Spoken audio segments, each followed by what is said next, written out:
Doc, I'm going to point to you and you're live. Good evening, everyone. This is Dr. Robert Wiedemann, and we're going to go over the 33 principles of chiropractic. Marvin will be coming in a little later. I want to thank Doc G for being able to have this program here, and we hope that each one of you gains a blessing out of what we're doing here. We're going to be covering these 33 principles, and so we're going to start. Do I have control of this, Doc? I can't hear you for some reason. I am trying to give it to you, but it's not letting me to. So let me see what I can do. Hold on, guys. Marvin is here. Marvin, can you hear us? I can hear you. Yeah, Marvin. Welcome, Marvin. We are on the air, and we're going to be covering the 33 principles of chiropractic here tonight.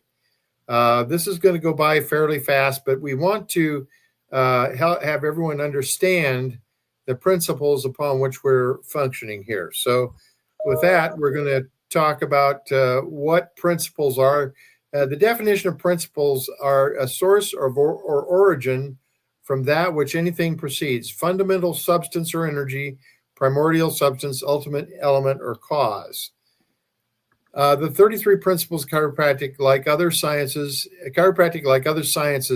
has many principles. As in other sciences, some of these principles are different from the rest, some being more fundamental than others. This fact can be seen by examining the foregoing definitions of principles. Some of the principles are basic, upon which others are founded or derived as going from the general to the specific. Some are down to a part of the whole thing. These specific principles are, of course, derived principles. They are not limited to any given number. Now, one of the things I wanted to mention tonight is that, thank you. Glad to have you here. Wanted to mention that the idea of being a principled chiropractor is very commonly talked about among chiropractors.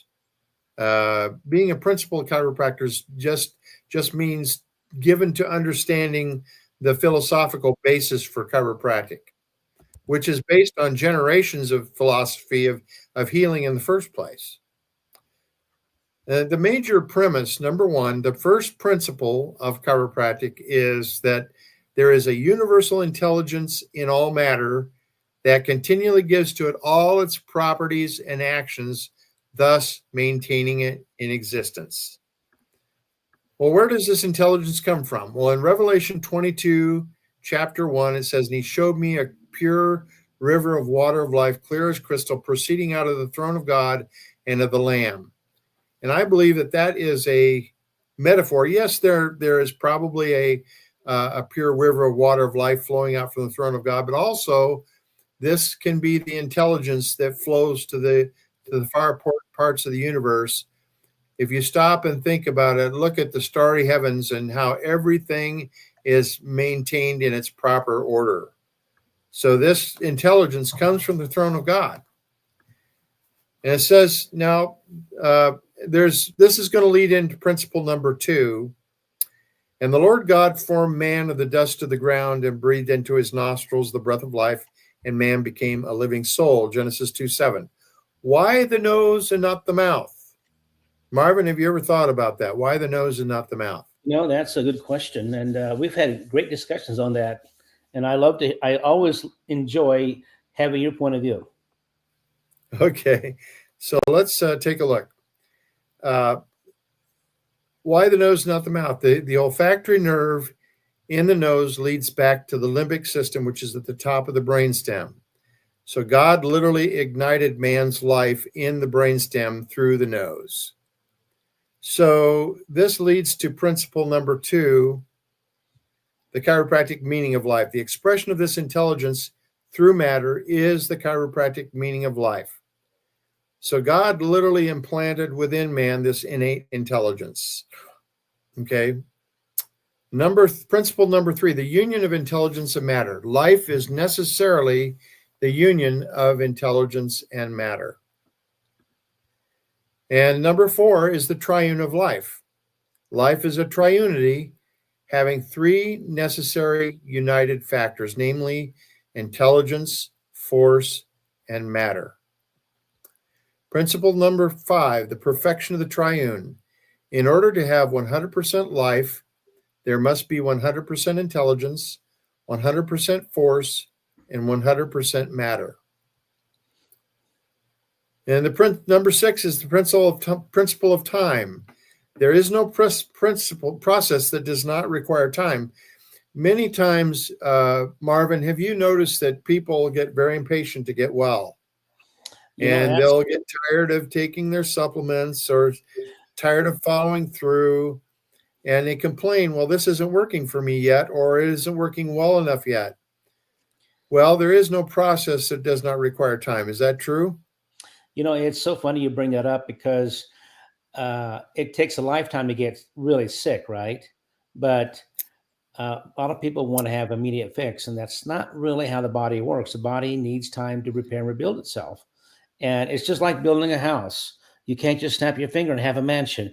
You have got to build it from the footer to the foundation all the way up. You can't put the rebar in the footer after you put the roof on. You have to, certain things you have to do to follow through to make sure that everything is done correctly. And same thing with your biochemistry.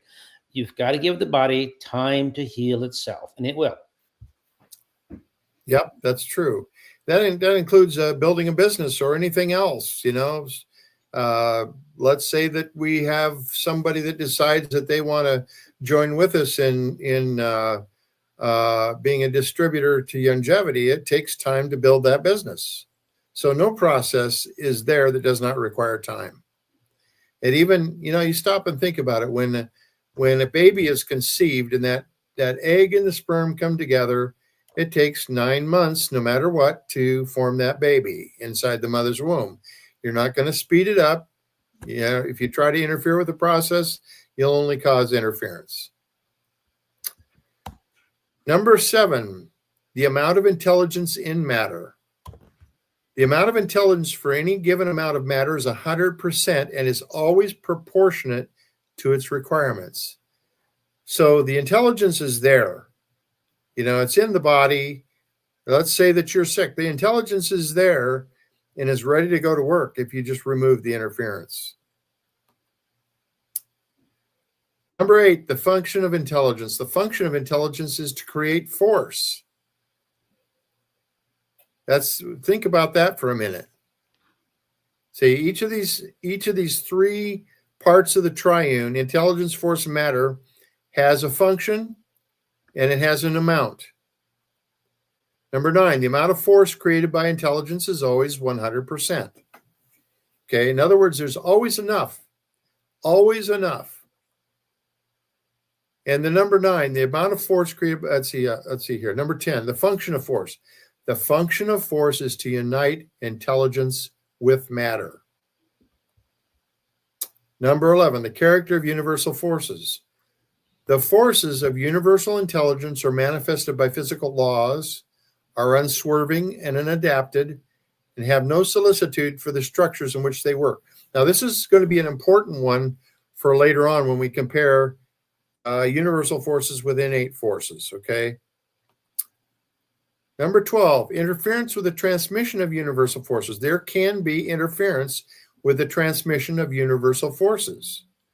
Okay, an example of that would be earmuffs. A universal force might be a loud environment, So, universal forces can be anything, any force that's coming through the universe. It can be a catcher's mitt. If you are catching a fastball, you'll want a catcher's mitt that's pretty thick. Well, that can interfere with universal forces by stopping that ball without injuring your tissues, okay? The function of matter. And let's back up. I want to just, here's another thing. Clothing is an interference with universal forces.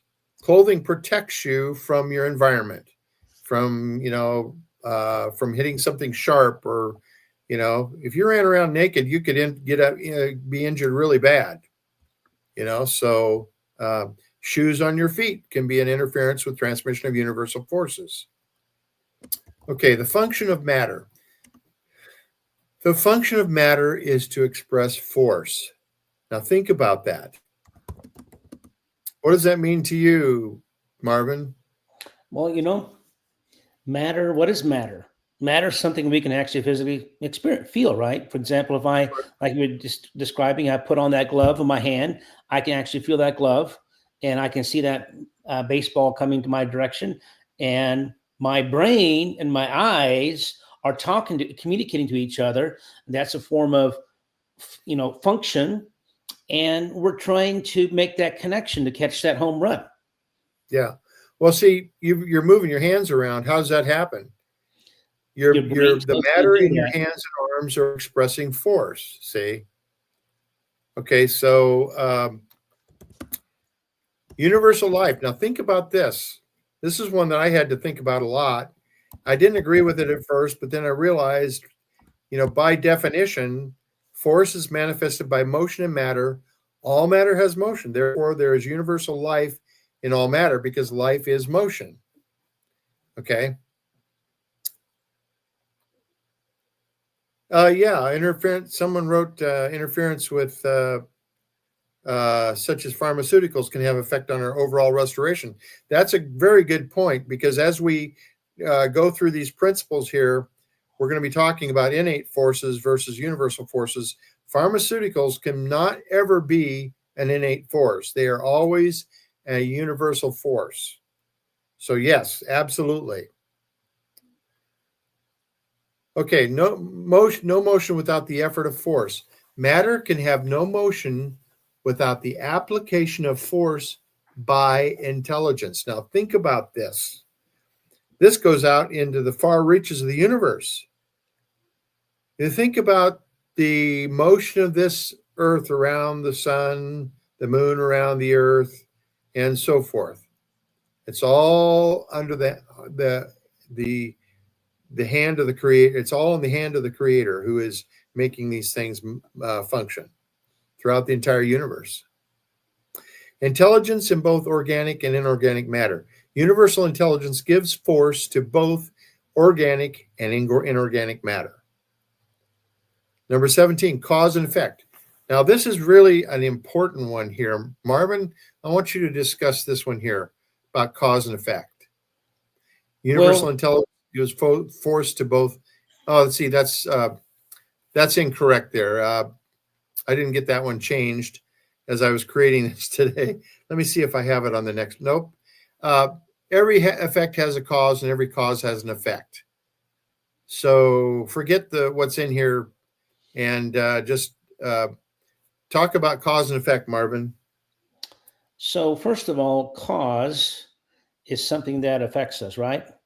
And so we respond to that cause. For example, if I'm out on the beach getting too much sun, what's the effect of the sunlight up on my skin? I mean, I'm actually getting exposed to too much sunlight. Now, sunlight is good for us. Excellent source of vitamin D. Same thing, oxygen is good for us, but you can actually get too much oxygen. Matter of fact, we learned this in dive physics, especially those Navy SEALs who dive with pure oxygen. If you dive with pure oxygen for longer than 8 hours, breathing pure oxygen, you can develop what we call oxygen toxicity. So just because oxygen keeps us alive does not mean that we can we have to have a perfect balance between the breathing medium we take in. So that's just a perfect example, some examples of cause and effect. Yeah. And also there's something called nitrogen narcosis as well. Speaking about diving, so, okay. Evidence of life. Number 18, the evidence of life. The signs of life are the evidence of life. And what are the 5 signs of life? Number 1 is assimilation. Number 2 is excretion. Number 3 is adaptability. Number 4 is growth. And number 5 is reproduction. Those 5 signs of life are the evidence of the intelligence of life. Okay, so organic matter, the material of the body of a living thing is organized matter. That's where the term organic comes from. It means organized. So when you're going to the store and buying organic food, it means it just came from a living source. Innate intelligence. Now, this is really important.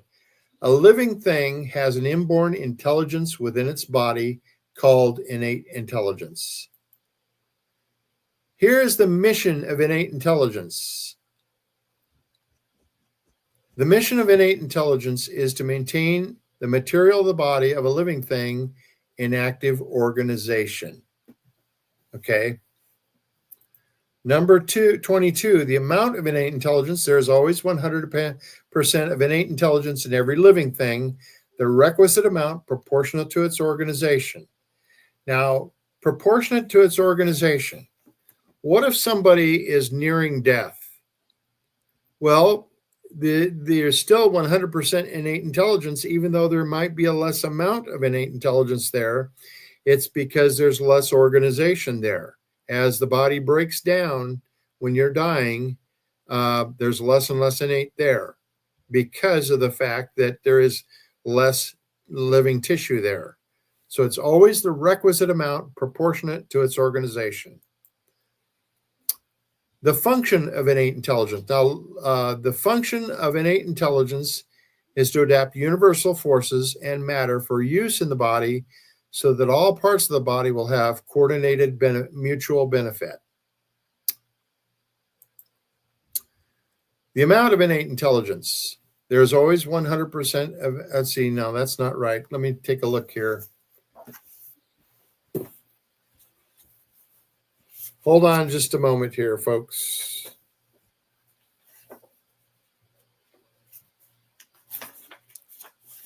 Well, he's looking that up. We're just going to continue on a little bit here, Dr. Wiedemann.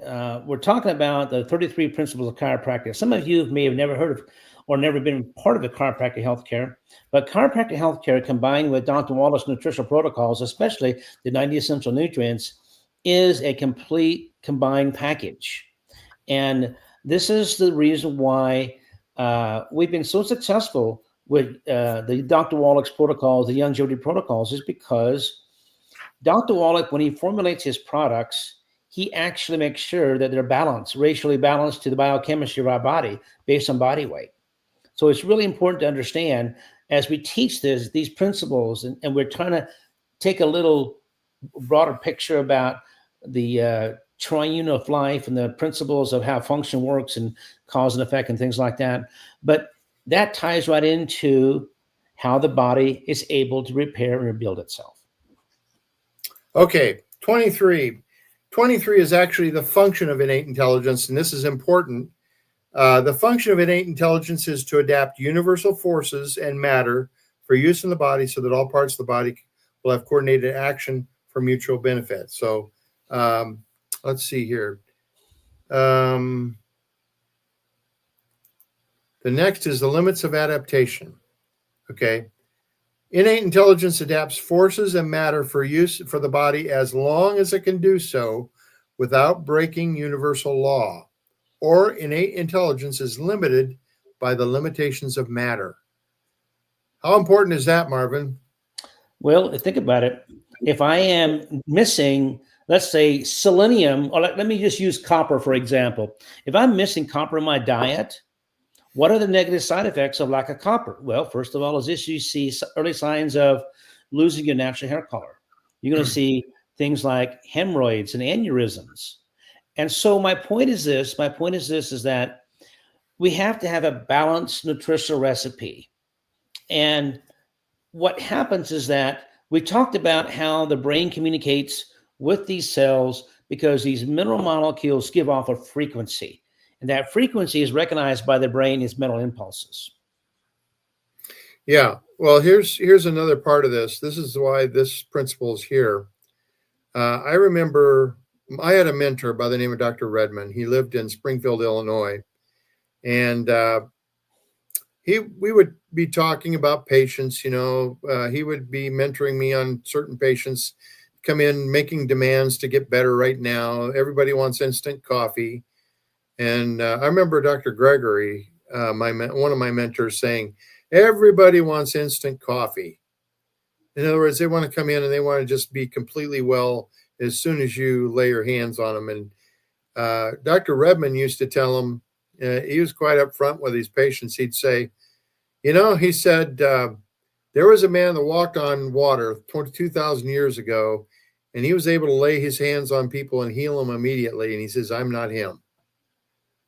So there are limitations of adaptation. You can wait too long to start getting well. You can wait too long to make that expenditure to get to a NUCA chiropractor or to get on the supplements and so forth.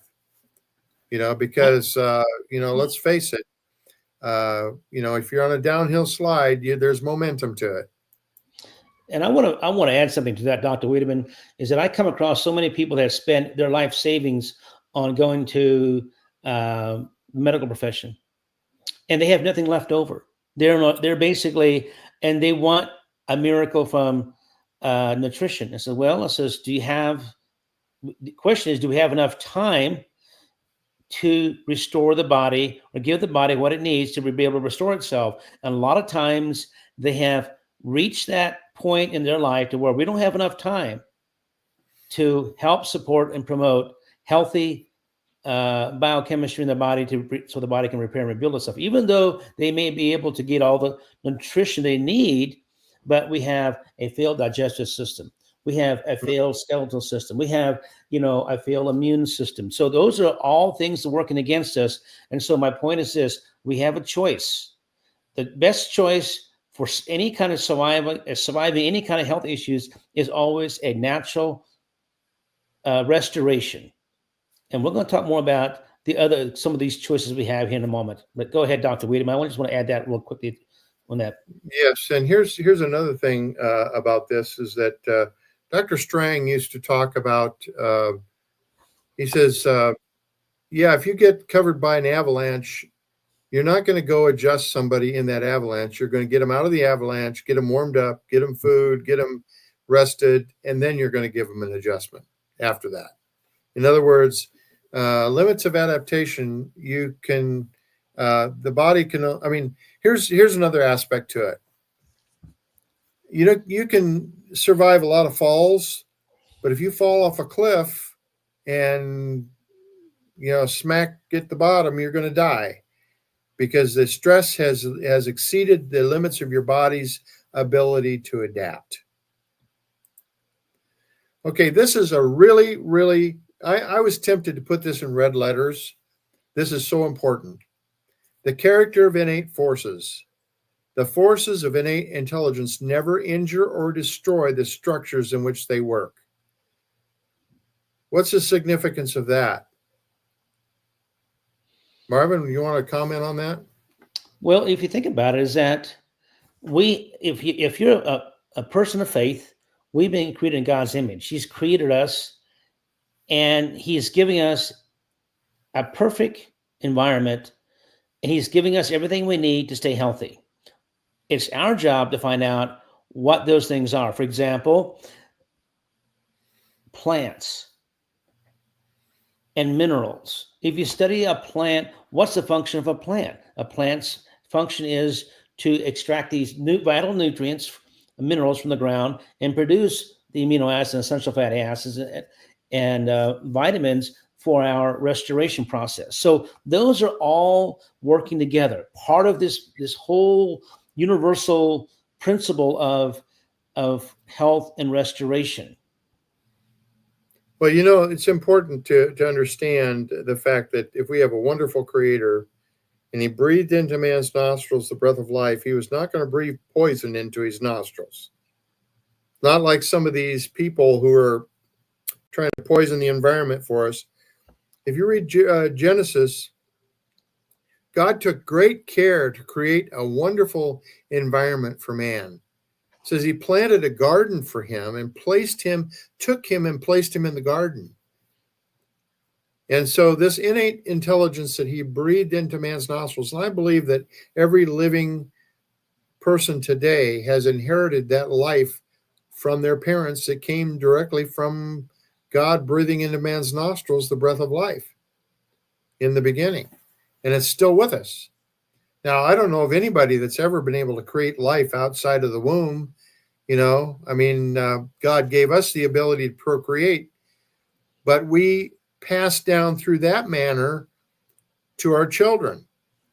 So parents and children, they receive this innate intelligence, and this innate intelligence never injures or destroys the structures in which they work. That means you can have a life without fear if you're working in accordance with the innate intelligence. If you're working against it, you're going to be working on the side of universal forces. And Dr. Wiedemann, just to add a comment there, you made a comment that we have the ability to clone animals, but we can only clone a female. We cannot clone a male. Isn't that interesting? Yep, that's interesting. Now, number 26 is the comparison of universal and innate forces. In order to carry on the universal cycle of life, universal forces are destructive and innate forces are constructive as regards to structural matter. Now, Marvin, you remember when you broke your leg? What healed that leg? Well, you want to tell the story how I broke my leg? Yeah. So Dr. Wiedemann and I were skiing up in his favorite ski resort up in Montana. And so he went out on top of the hill, and he told his story, but the lady that was adjusting my boots, I went to the ski rental shop there on the ski slope, and they didn't adjust my boots to my proper body weight. The left boot was not adjusted correctly to my body weight. So I was coming down the bunny slope thinking that's where Dr. Wiedemann was going to be. I could probably see him there. Well, all in this, as I got down to the bottom half of the bottom portion of the slope, I could already see the ski lift, and I overcorrected, and I had a ski boot break in my left leg. Well, I was carried off the mountain in a stretcher, but what was interesting is that all the x-rays and all that stuff, the cast and everything, what we did is I actually added some additional products to support and promote the restoration of that bone and joint. And the other thing we did was we had Brett Bashawati is actually the formulation of good herbs. And I was at one of these meetings, and he said, Marvin says, have you ever tried the bone and joint protocol? It's called a turbo cream. There's a turbo cream that we actually put together with essential oils, CM cream. And then he says, all you have to do is put that on the tip of your toes, because all you can see on my foot is my toes. And then above the boot break, above the cast, that increases circulation. The same concept, what it does, it forces blood flow into that area of injury. It's the same concept as hot and cold treatments for a sports injury.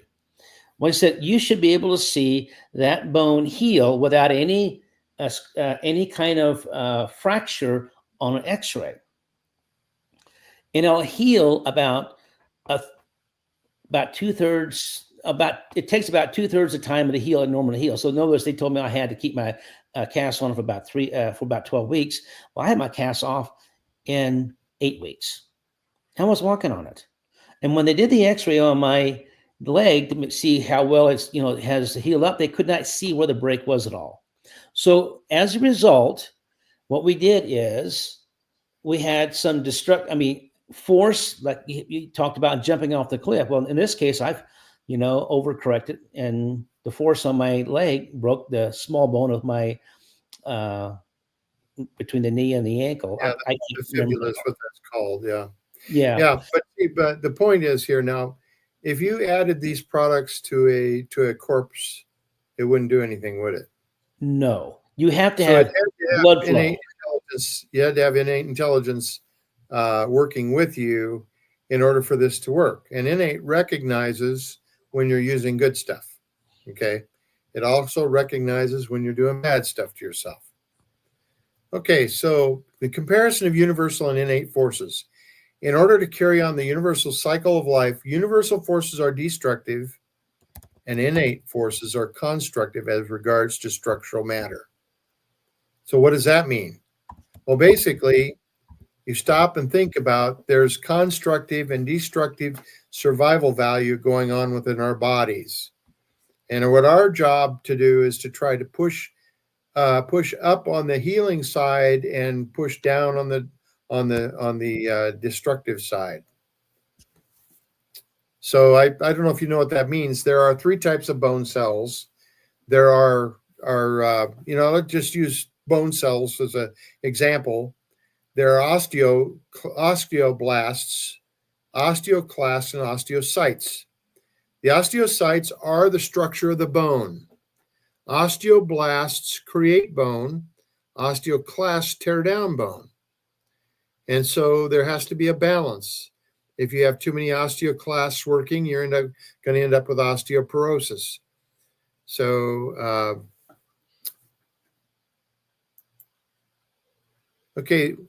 here's number 27. Okay, this is really important too. The normality of innate intelligence. Innate intelligence is always normal, and its function is always normal. What do you think of that, Marvin? Well, I mean, that's just example of perfect creation. Yeah. Yeah, that's right. And it also gives you a great deal of comfort to know that if you're working in accordance with the body, like in removing interference from the nervous system by a chiropractor or providing the proper nutrients for your body, you don't have to be afraid of your body. It's always going to go towards normal if you do the things that restore normal. Okay, the conductors of innate forces. The forces of innate intelligence operate through or over the nervous system in animal bodies. What does that mean to you, Marvin? Well, think about this. We have a brain, and as we talked about earlier, the cells don't have a brain. They rely on the brain to tell them what to do. And so the brain has to communicate with these cells, and they do that through the nerves coming down from the brain. The little electrical impulses travel down through to each cell, and each gene is able to be recognized by the brain. Okay, very good. And also, the body can these innate the body can detect the minerals in the body too. Through their atomic weight. Interference with the transmission of innate forces. There can be interference with the transmission of innate forces, and we've talked about that before with the safety pin cycle. Mm-hmm. The causes of disease or dis-ease. This is a chiropractic term, dis-ease. Interference with the transmission of innate forces causes incoordination of dis-ease. Subluxations. Now, what is a subluxation? A subluxation is a vertebra that has lost its proper juxtaposition relative to the segment above, the one below, or both, to a degree less than a luxation, which is a dislocation, causing nerve impingement and interfering with mental impulses. Mental impulses are what come from the brain to the body. Okay. Number 32 is the principle of coordination. Now, we talked about this the other night. Remember, we did the example with the lemon. I cut the lemon and sucked on it, and you guys, your mouths all puckered. That was because of coordination. Your bodies were coordinating. Your eyes were showing you the idea of a lemon being sucked upon, and you imagined it for yourself, and your body immediately brought about physiological reactions. And that happens in our bodies all the time.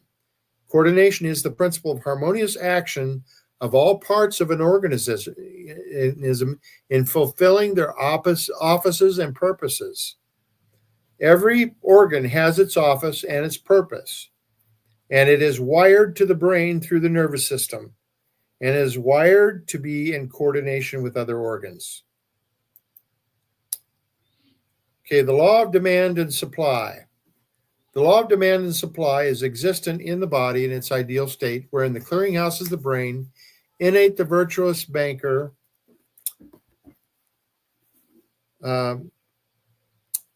brain cells the clerks and nerve cells the messengers. And that is the 33 principles of chiropractic. Now, Marvin, did you want to cover pharmakia? I do. We talked about, the 33 principles of chiropractic. As some of you out there that have not been able to see the slide but are listening to this, it seems a little bit maybe confusing, but you'll see the video on YouTube. You can go on YouTube and watch it after we get done here. But as we start teaching you these principles, you start learning how to connect the dots. And this is one thing Dr. Wallach taught me. When I first started working with Dr. Wallach, Dr. Wallach says, I don't know how I can do what you're doing. I said, Marvin, it's easy. All you have to do is learn how to recognize a symptom or a sign of a failed system. For example, a failed skeletal system, a failed digestive system. And then all you have to do is learn how to connect the dots. And that's really easy. So what we're doing here is we're giving you a lot of information as we go through these lectures, and every Monday evening, we're going to go give you more and more dots to connect. Before you know it, you'll have all of a sudden it connects. All of a sudden it just resonates with you. For example, Dr. Wiedemann, when you first saw my lecture in Kelowna, Iowa, what was the thing that resonated with the presentation I was doing that you had never experienced before with Dr. Wallach's message? Well, the first thing that I noticed was the application to the agriculture, both plants and animals. So this gives so much credence to the story because you can't refute what it does to animals and plants. Animals have in the human, you can have a placebo effect, but there is no placebo effect with animals. They don't have any concept of the way that we think in terms of health and disease. They just suffer and get well, and just seeing the changes and seeing Dr. Wallach has a tremendous amount of knowledge about soils, crops, and fields, because that was his minor when he went to the University of Missouri, and he majored in animal husbandry and minored in soils, crops, and fields. So he learned all this stuff in advance, and he applied this throughout his entire career. And that's really what you went back to in that presentation, and it helped me understand a tremendous amount about that. So I appreciate that, Marvin. So as we transition on to the next part of this presentation, Dr. Wiedemann, can you see the pharmakia slide I have up there? No, I can't. You cannot see it? No. Okay, We don't see it. We don't see it yet, Marvin. You don't see it yet? So I'm sharing my entire screen. No, I don't see it yet. Why is it not coming up there? Not seeing it. I think you need to put it in present. I think you need to upload it, Marvin.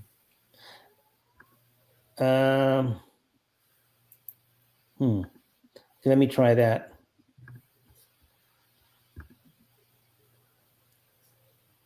This file's too big. I can't do that. So, okay, hold on here. I had it. Last time I shared.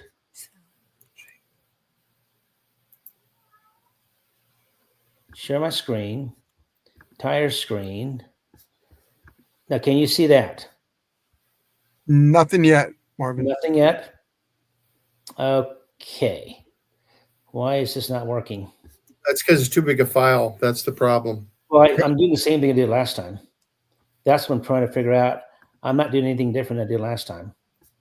Doc, can you answer this question why he's trying to find that?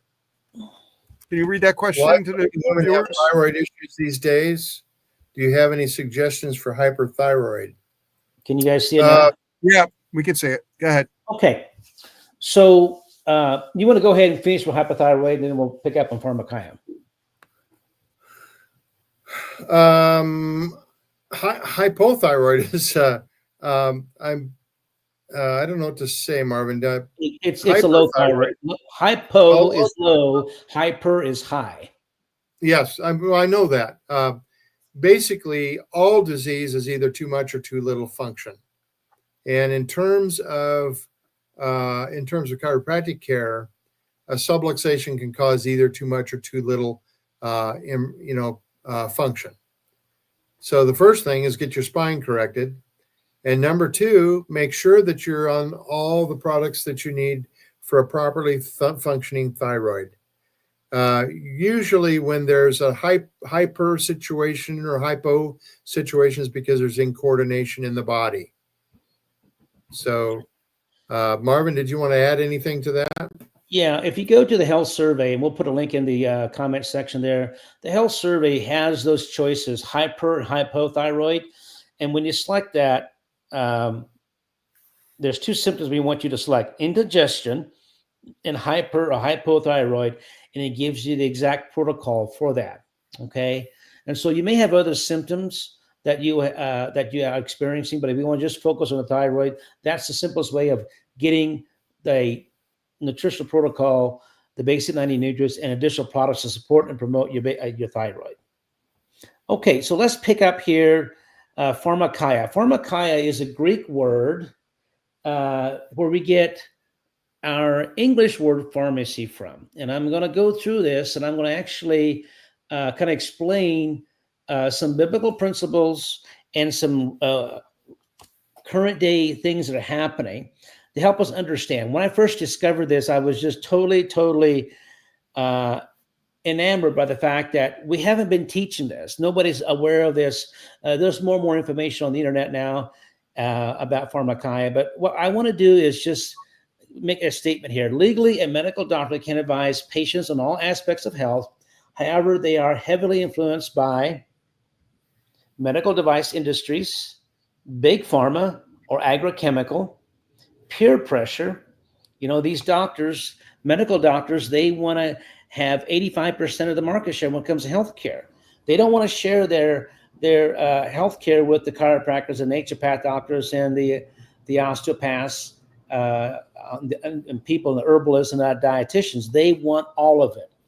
And it's all driven by big pharma, hospitals, and to practice pharmakeia, the use or administering. So the Greek word pharmakeia, the actual definition is the use or administering of drugs in lieu of nutritional formulas. And as last week, we talked about interference. We had a subluxation, vertebral subluxation as interference. Now we're going to talk about how drugs and pharmaceuticals can also interfere with those efferent signals and afferent signals. And so all pharmaceuticals are toxic to the body. If you talk to a pharmacist, the first part of their pharmacy school, they have to go through toxicology school. They have to learn how to deal with toxins and poison. That's what pharmacists understand. Now, here's just some examples. This is a Patient Protect Thyself Life magazine section of USA Today and Life Section D.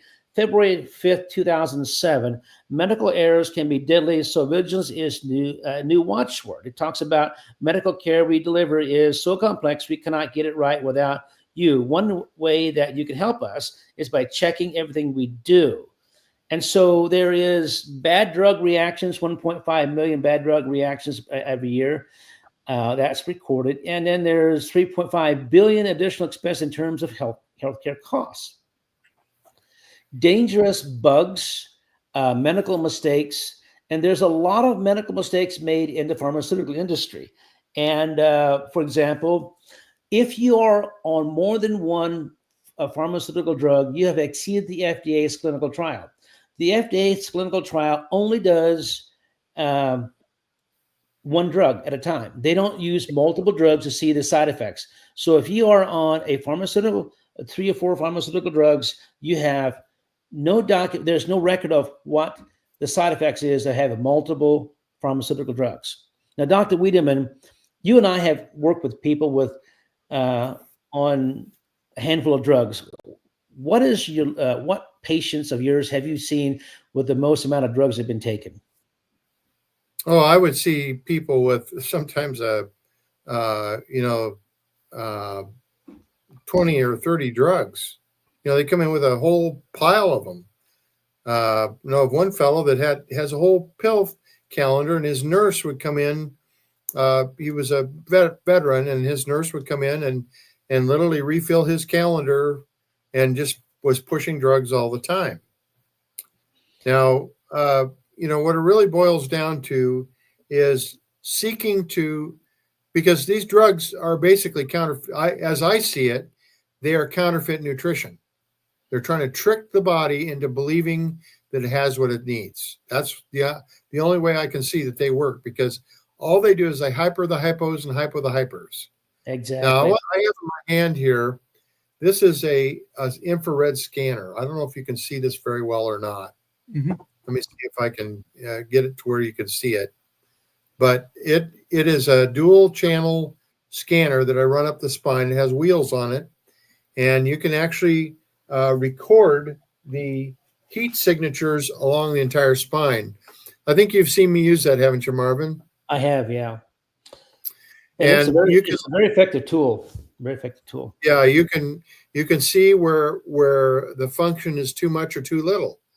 That's why it's one of the reasons for this tool. This goes all the way back to the 1800s when they were, the first way that they detected subluxations was running their hands up the spine. They look for hot boxes. They would look for taut and tender fibers, loss of range of motion, too hot or too cold, and eventually they came up with a thermocouple device. There was two thermocouples, and it was called the NCM. And I was literally trained on the neurocoulometer as I interned with Dr. Bud Crowder, who had been the director of the B.J. Palmer Clinic when B.J. Palmer died in 1962. And I was fortunate enough to intern with him. And someday I'll show a picture of myself interning with him and a picture of Dr. Crowder himself. Maybe we'll do that on the next show and show that, they literally, could see. The thing with it is that, you stop and think about it. If we're really adjusting the spine, what does the term adjustment mean? It means to set it into proper relationship, to bring into proper relationship. In other words, remove the misalignment. Well, you have to know what normal is then. And in order to know what normal is, you have to take x-rays. In order you can't just take x-rays, you have to have precision alignment of those x-rays, and you have to have a point of reference. You have to have a constant in there. And what we would do is clamp the atlas to the center of the film and then measure the relationship of the head to the atlas and the lower cervical spine to the atlas. And we actually measure that relationship and reduce the misalignment. And it takes the skill of a surgeon to do it. I mean, as much as a surgeon would have, it takes that kind of skill to reduce this to normal. You don't just learn it overnight. It took me years to really learn how to adjust correctly. And we have to verify the correction in order for it to be an adjustment. And then we have to know when to and when not to adjust. And that is the number one mistake that many chiropractors make, is over adjusting. I see that there's someone here. Dr. Wiedemann, you're going to pick up here, continuing on with, here's an article from The Blade. That's a Canadian magazine that was released back in July 2006. Deaths by medicine error is rising. And so as we can see, if you go to your medical doctor, you'll typically see they want to give you the latest and greatest medication that's been released. They don't want to give you a generic drug, because the generic drugs, they don't make the money off of as they do a most recent drug that's been released by the FDA.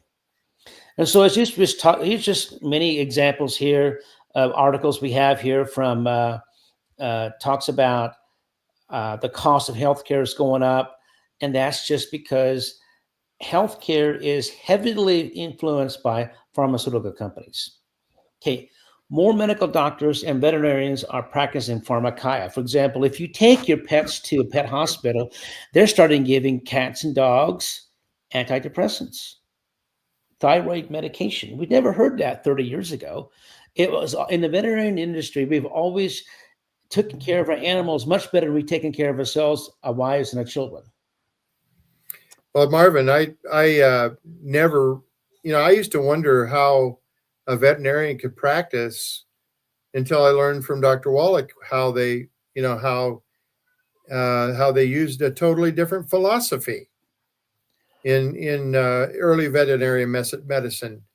And you stop and think about this.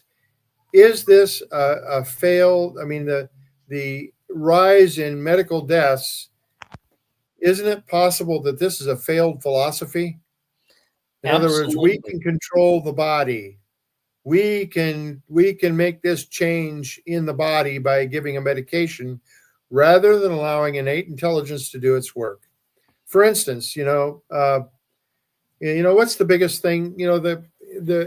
Medicine is glorified on TV, especially in frontier medicine. Back in the Westerns, it's always remove the bullet or kill the fever. Well, is the fever bad or is the fever good? Or is the fever a side effect of the body fighting its battles to get somebody well? Well, I'll tell you something. If there's nerve interference, the body will not control itself well. I raised 3 boys under chiropractic care, and if they had one of the things I noticed was in fevers. Had 3 boys, so I mean, had 3 guinea pigs, I guess. Because I would scan them and find a sick pattern when they were out.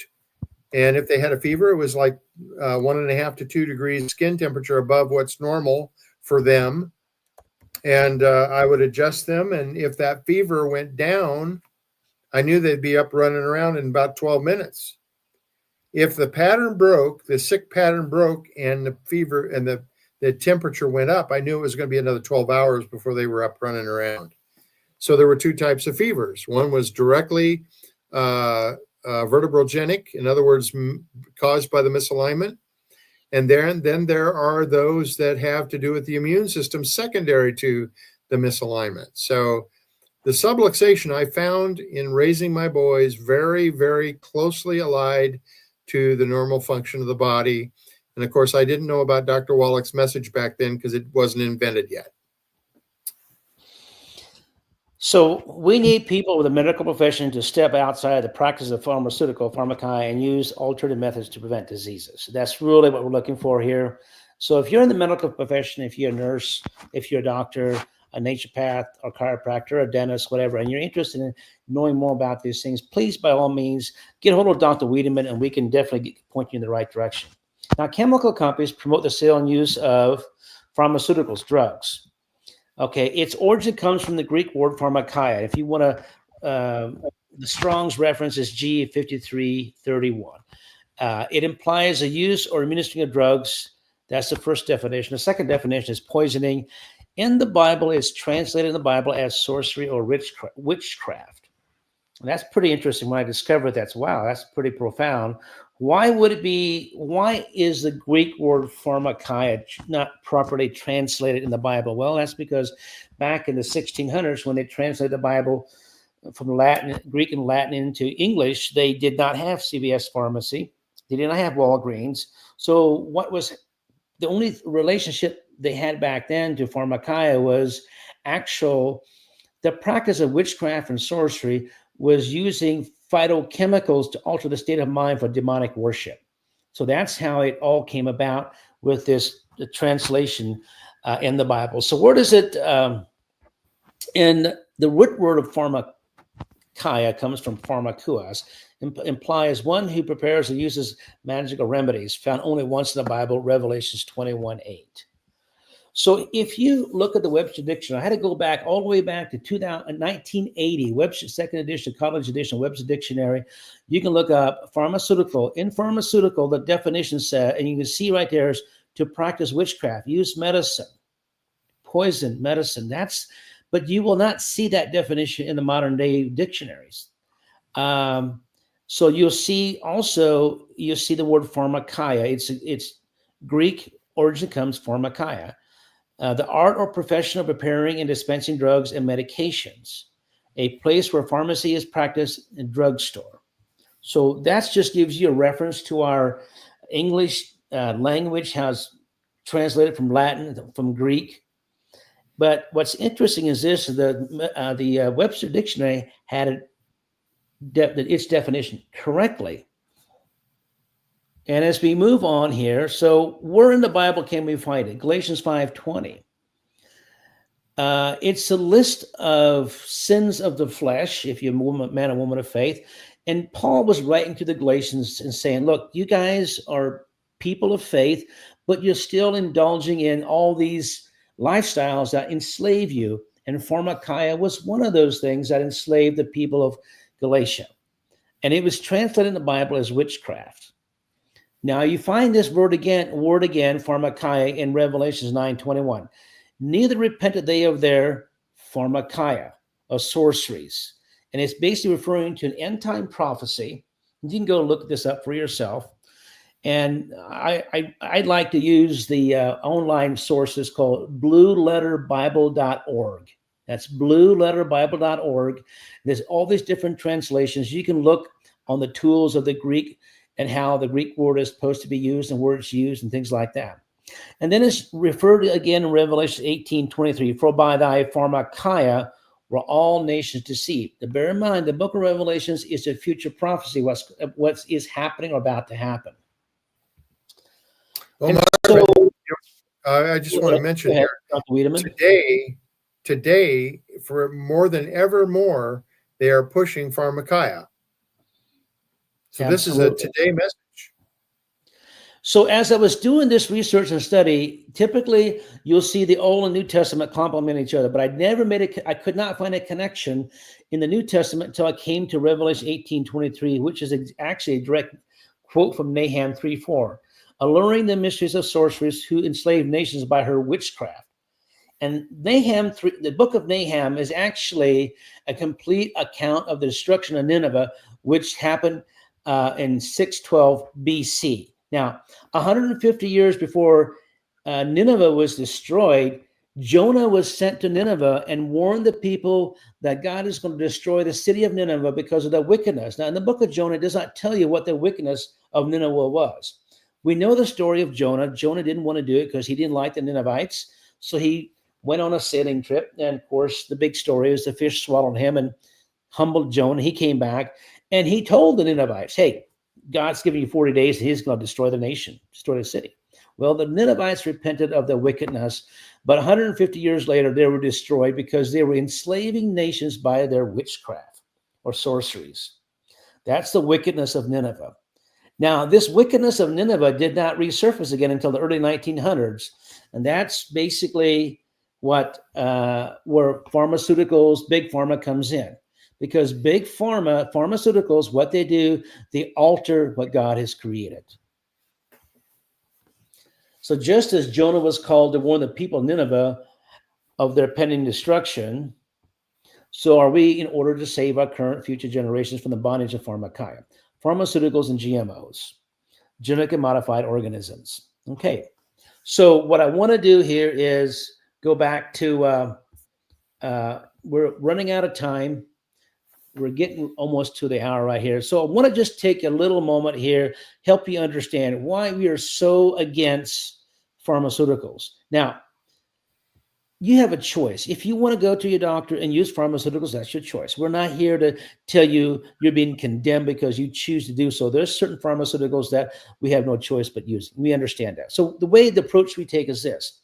First of all, if you want to get on Dr. Wallace nutritional protocols, what we recommend you do is you start out slowly. Some of these pharmaceuticals, what happens is this: you don't have to take as much of them.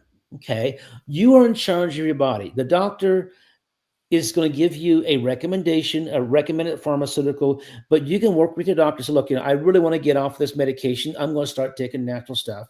And what they will do is a lot of doctors will help support you in this. Some won't, and so just find one that will. So for example, if you have high blood pressure, there's only two things that cause high blood pressure: restricted blood flow through a cardiovascular system, which is caused from inflammation, plaque buildup, okay, and or calcium deficiency. That's what Dr. Wallach teaches. A simple calcium deficiency. Now you have to have the right kind of calcium. You have to take the proper nutritional protocols in order to keep And so what we do is when somebody has high blood pressure, we get them on a good nutritional protocol. We support and promote healthy cardiovascular restoration, and we also support and promote healthy skeletal restoration. And we encompass all of it. And what we do is very quickly, we start seeing that blood pressure slowly stable out to normal. As you do so, you wean yourself off the medication. Now, it's up to between you and your doctor to do this. Now, Okay? Marvin, I want to mention something here, and that is that there is another cause, another solution to this, and that is the correction of the atlas subluxation complex. Thank you. Dr. Marshall Colts in the 1980s, he had a medical doctor that referred him over 6,000 patients, and he noticed that when they went to Dr. Dickholz and got adjusted, their blood pressure would drop. So they did a research project through the University of Chicago, where they found that, and this is a published article. This published article showed that the NUCA correction of the atlas subluxation complex will reduce the blood pressure better than 2 medications. Mm-hmm. And the reason for that is if you look in Guyton's Physiology, there's a chapter on blood pressure where it shows a dog where they induced a high pressure into the cerebral spinal fluid around the spinal cord in the brainstem area. And it raised the blood pressure of the dog. And when they relieved that pressure, it went down. What they have found, now there was some case studies where they actually did MRIs with contrast studies and found out that the atlas subluxation, now it's a measurable event. The atlas subluxation is basically a space occupying lesion. When the atlas and the head go out of balance, there is actually a slippage between the two joints underneath the skull and the second vertebra, and it actually will cause causes a restriction in venous outflow from the brainstem, and it will build up pressure up into the midbrain and the pons, and cause the body raises the blood pressure to compensate for that. So that's another cause right there that's really important to take care of. So I'm just going to share my personal testimony. My blood pressure started to rise, okay? And I couldn't figure out why I'm taking all this good stuff and why is my blood pressure rising, but I had a severe atlas subluxation. Back in October 1988, I was involved in a mid-air collision, combat equipment training collision, where another parachute, another Navy SEAL went through my parachute as my parachute was deployed. Okay, make a long story short, I had severe whiplash damage in my neck. And I did not know that was the case until 2014 when we did the MRIs, and it showed severe whiplash damage. And so we started correcting that. What we noticed is that we started monitoring my blood pressure before the adjustment, and then we monitored it 30 minutes after the adjustment. And my blood pressure would drop 30 to 50 points just by correcting the atlas. And so, of course, my family practitioner, he was freaking out. My blood pressure was above 150. He wanted to put my medication. I said, Doc, it's not going to work. Oh, you got to do it, and he was really adamant about it. So, okay, I'll play the game. I'll prove to you it's not going to work. And blood pressure medication was not helping me any, but the adjustments were. So I knew I didn't have a calcium deficiency because I had plenty of calcium intake. I knew I didn't have cardiovascular problems. So there's only one other solution. Matter of fact, the key to that was when I went to the neurologist, he asked me, he says, Marvin, says, you're in a lot of pain, aren't you? I said, yeah, I'm very serious pain, headaches, pain. And I says, well, that's because when you have a subluxation in your upper cervical area, it drives up the blood pressure. The neurologist told me that. Now, my medical doctor would not even acknowledge that. Well, after about 8 months of going back and forth, enough documentation from the NUCA doctor, we documented it just religiously. And also, this was part of my VA disability compensation. And as a result, we were able to prove that I can only control my blood pressure if my atlas subluxation is corrected.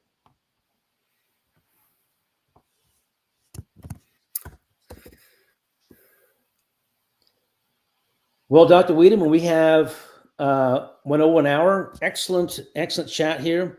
And we've got some great questions here. I don't know if any I'm just looking through the questions here of people that had. I see Dr. G, you on 14 different types of medications. Now, if I may ask you, have you been able to reduce any of those medications at all? Yes, I'm down to one, but that was due to a friend of mine that was a doctor that believed in nutrition. And I told Doc Wiedemann about that. He got me down to thyroid medicine, but unfortunately, all that 14 drugs over the period of years, building up every time you go for another problem, and then let's give you a drug to fix the problem, and then there's another side effect. So and it just went on and on. And as a normal person, I'm thinking, okay, this must be normal. My mom's on 18, so I got back pain. I had a herniated disc. I told you, Doc, I have a lot of different back issues. And then, of course, they started giving me other things, anxiety, problems, health issues with something else. And it just went on and on and on. So that was my biggest problems. But until I found this other doctor, I would have still been on them. And many people do the same thing, Doc. Now, you filled out your health questionnaire, right? Mm-hmm. Have you updated it since you've been on the... I'm going to update it very soon. I'm probably going to update it this week. It is so busy. Good. Yeah, please do, because that gives us good feedback in terms of showing improvements. It's very important that people keep. We don't want you to just fill it out once. We want you to fill it out periodically to update your files so that we know we can see where you're improving and where you need to improve. And if you can't measure, you don't know much about it. And I've been feeling really like a post X-ray. In NUCA, we take post X-rays after the adjustment to verify the correction, and we also take post. That device I showed you, the we call it the Titron, and I'd like to have Roger on here sometime to show how it works, so people can see. The before and after the Titron scan to show the difference, because it does make a difference in your physiology to have removal of nerve interference. It does. It just does. We have measurable ways of seeing, the effects. For instance, when you're out of adjustment, it will throw your body out of balance. It will cause you to be heavier on one side than the other.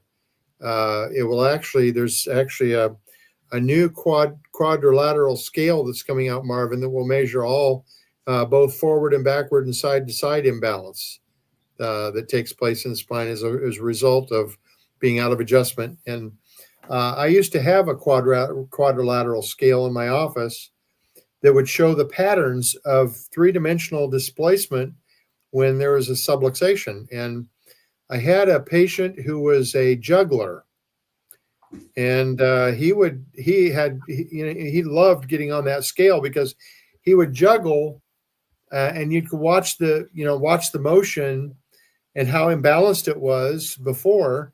Then we'd get him corrected, and he would juggle again, and it would be perfectly balanced. The way he could tell the difference in his performance as a juggler before and after the correction. So it's amazing. So Doc, my situation, I'll just tell you real quick, and Marvin, you can understand. If I had met you earlier, I probably would have been a lot better off. But over the period of years, my body would actually go to the left, like lean to the left. And I always wanted to know why, but my body was actually trying to get away from the pain. The pain was so bad when I went middle or just where I was supposed to be. It would just hurt so bad on the right side. So my body was going to the left. Now, the problem is the left side is getting painful because I'm putting more pressure on the left side. So then I'm getting in between. I'm like, what do I do? I mean, there's no other way for me to go. You know what I mean? Well, yeah. See, that's where your innate intelligence is being interfered with, because your innate will never harm you. It will always put you in the best place. And the thing with it is that there are centers in the brainstem that control the neural pathways to the extensor muscles of the spine. What happens is that when there's an imbalance in those two centers as a result of the subluxation, you will have what's called spastic contracture, and it's usually unilateral. And the unilateral means on one side as opposed to the other. Now, what is a spastic contracture? Now, when you contract a muscle, that's not a contracture. Contracture is abnormal. Okay. A spastic contracture is a sustained, involuntary contraction of the muscles. When you're out of balance in the spine, you'll have a sustained, involuntary contraction of the muscles, and it will throw you out of balance. Marvin can tell you about that. And I want thank you for bringing this up, because when my atlas is out, when they put me on a scale and I'm off, my left side, right side is off anywhere from 10 to 15 pounds. You should be balanced. And also they do a leg check. The leg check is if one leg is a little bit longer than the other one, my left leg was always about a half an inch to 3/4 inch shorter than the right leg. Okay. And so as a result, my right hip would hurt because my right leg was longer and I put more weight on it, and it was causing discomfort in my right hip. When I get adjusted, my headaches go away, my blood pressure drops, and I can walk without any pain. Now, unfortunately, because of the ankylosing means those muscles are severe damage in my neck. They constantly want to pull my atlas out. So I'll have to get an adjustment about every 10 days or 2 weeks. I have to get an adjustment to keep it there. I'm willing to do that because that's the cheapest healthcare I have. I don't want to run to the doctors and get medication for headaches. I don't want to get a pain medication, because pain is actually a good thing. If you have pain and you're on pain medication, all you're doing is you're going to increase the damage to that skeletal system. And you want to stay off that pain medication because you need to favor that pain and stop worrying and tearing more damage, because eventually that pain medication is not going to help. You're going to have to increase it. Eventually, they're going to increase that pain medication to the point to where you're going to be addicted to pain meds. Well, in my situation, Doc, and Marvin, and I'll just make this quick, is the pain medication actually caused my kidney and liver enzymes to get higher and cause more problems. But a lot of the problems it wasn't just from my initial injury, was because I had a wallet in my back pocket. And I never realized that it can cause, when you're sitting in the car, it can cause you to be off. And also women with purses. My wife with a purse all the time. She has so much stuff in it, heavy, it pulls to one side. People don't think about these little things, but these are part of the problems that everyday people experience. Don't you agree? Well, what you're talking about is a universal force being applied to the body. That's unnatural situation. Now, one of the things I like to give an illustration of, people wonder, well, how about this imbalance in the hips? Because we have instruments that actually measures the tilt of the hips as a result of we call it an anatometer. I had the first one in Wisconsin, and I had the first one in Montana. It's a device that actually measures the balance of the hips and the tilt of the spine and the twist of the hips. And we correct it, and it would all straighten out. And the reason for that is that when you put the head back on top of the spine where it belongs, realign it and remove the pressure, and that's a painless process, by the way. The body will balance itself out. See, and that's where, remember, we talked about how innate intelligence will never injure or destroy the structures in which it works. Right. In other words, imbalance is caused by interference with that innate intelligence, causing the balance in the hips to restore to normal, things like that. Now, stop and think about it. If it'll do a simple thing like balance your hips, well, what about your blood pressure? What about your heart rate? What about your sugar levels? Can it affect organs? Yes, it can. It can affect your thyroid. It can affect your pancreas. It can affect your kidneys. They can all function abnormally if you're out of adjustment. Something else, Dr. Wiedemann, I want to add to this is that when we talk about pharmaceuticals, all pharmaceuticals are toxic to the body. So when you get a toxin or a chemical or heavy metal in your body wants to detox it. It wants to get rid of it. Yep. And what's the method the body uses to do so? It uses its nutritional vitamins, minerals, amino acids, and essential fatty acids, those 90 nutrients. It uses those to get rid of those heavy metal toxins and chemicals. For example, these plant minerals we're talking about, the plant source, they are hydrophilic, which means they're water soluble. You cannot overdose in them. And what they do is they cling to these heavy metals and chemicals and toxins. They pull them down to the bloodstream for elimination. Well, if you divert 100 milligrams of your minerals to detoxing your body, that's 100 milligrams less you have for restoration. So if you're drinking anything, like for example, caffeine does not break down the body. It is a chemical that causes stress on the body. So we always tell people, especially people who want to do skeletal restoration, you've got to give up your caffeine habit. I have no problem with coffee. It's the caffeine in the coffee I have a problem with. This brings me to caffeine in tea. All tea has caffeine except red clover. So when you buy your tea, always get organic decaf tea. If you raise your tea in your garden, when you harvest your tea, you wash it in cold water and let it soak there for about 20, 30 minutes. And 95% of that caffeine will pull out about your tap water. Now you dry the leaves and store it. Now you have organic decaf tea. That's how you do your own decaffeination. For example, the Europeans, they decaffeinate their coffee with a mineral blend. Those minerals will pull the chemical caffeine out of that coffee bean, and they have organic decaf coffee. Here in America, we decaf coffee with chemicals. That's even worse than caffeine itself. Wow, that's really interesting to know. Thank you for sharing that, Marvin. Really amazing. Well, you stop and think about it. People on the drug habit, I'm talking about illegal drugs. That causes real interference with the body. Real big interference. It's really, and you stop and think about it, it's really no difference. What's the difference between a legal drug and an illegal drug?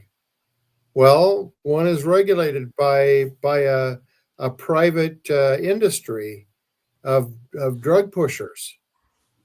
Now, as I see it, it's legalized drug pushing, and the truth of it is, we need to allow our bodies to function as they were designed by the Creator to function. And as Dr. Wallach teaches, if you give the body what it needs, the body will do marvelous things. And one of the things, I don't know if it's time. Is it time for us to close yet? You can close whenever you're ready, but I just wanted to say one more question before you go.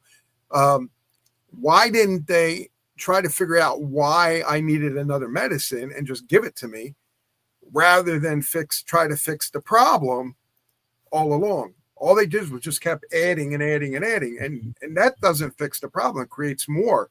So if you're going from a profit-based type of business, you're going to try to sell more of the stuff that's going to create the profit for you.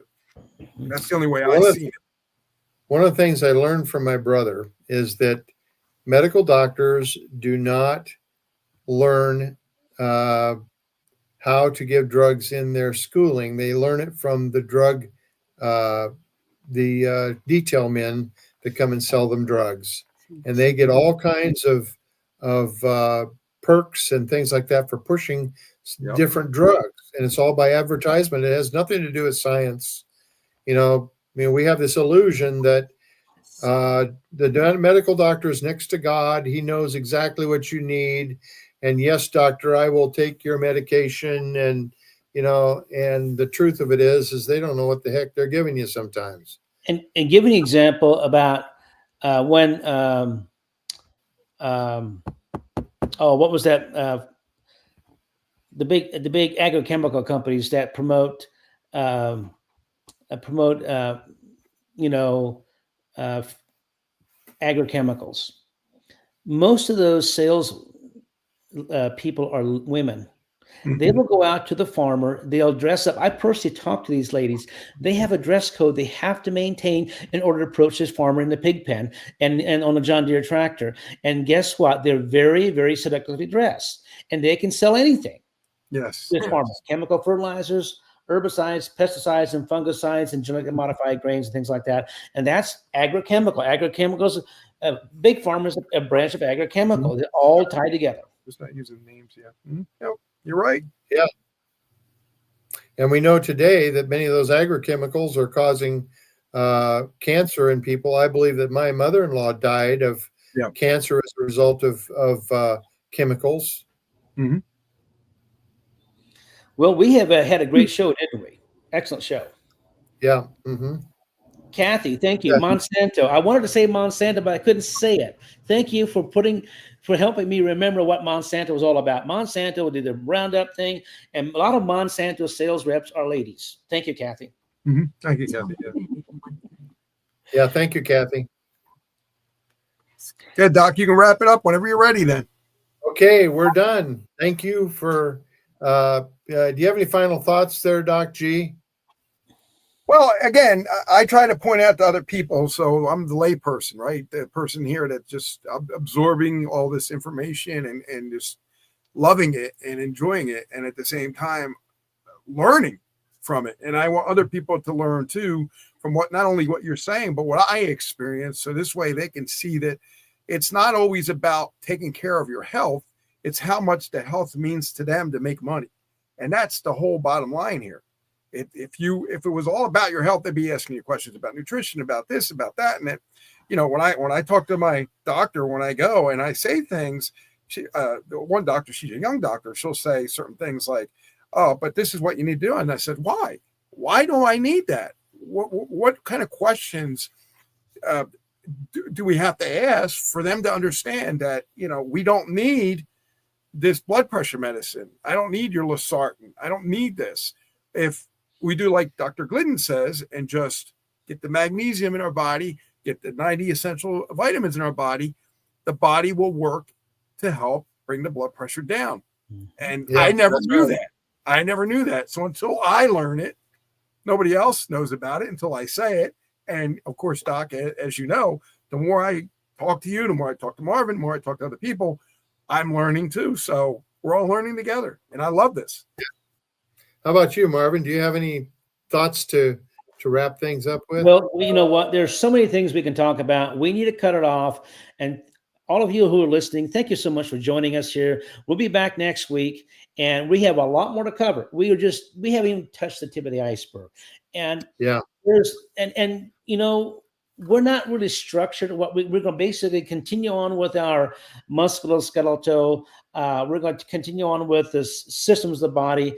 And so we're going to have just a lot of things will come out of these discussions. And it's just going to be a wealth of information. We haven't even talked about our pets. We have not even talked about going into a gardening. We have not even talked about, reproductive system. We've not even talked about, how to, what is a turbo cream? We haven't even talked about those things, essential oils. I mean, just many different, all these great little recipes. We have not even talked about Dr. Jennifer Daniels. Matter of fact, she was chased out of the United States because she was African-American lady. She went back to her great-great-great-grandmother's diary, and she and Dr. Wallach wrote a book called Slave Quarter Cures. We not even talked about that. So we have a lot of things to talk about, and we're so looking forward to joining you. And invite your friends. We'll be here next week. Yeah. Well, I want to close this with this thought that I always like to leave you with, and that's that anybody that tells you that they can cure you is lying to you. They're a lying commie, as Dr. Wallach would say. There's only three people that can really honestly say they cure anything, and that's the pharmacist or the farmer. The butcher, the tobacco farmer, and the tanner. Well, thanks, guys. And check out getdocsmessage.com to all the people out listening out there. That's very important to us. Have a great night, guys, and we'll be with you next week. Thank you. Are we off the air?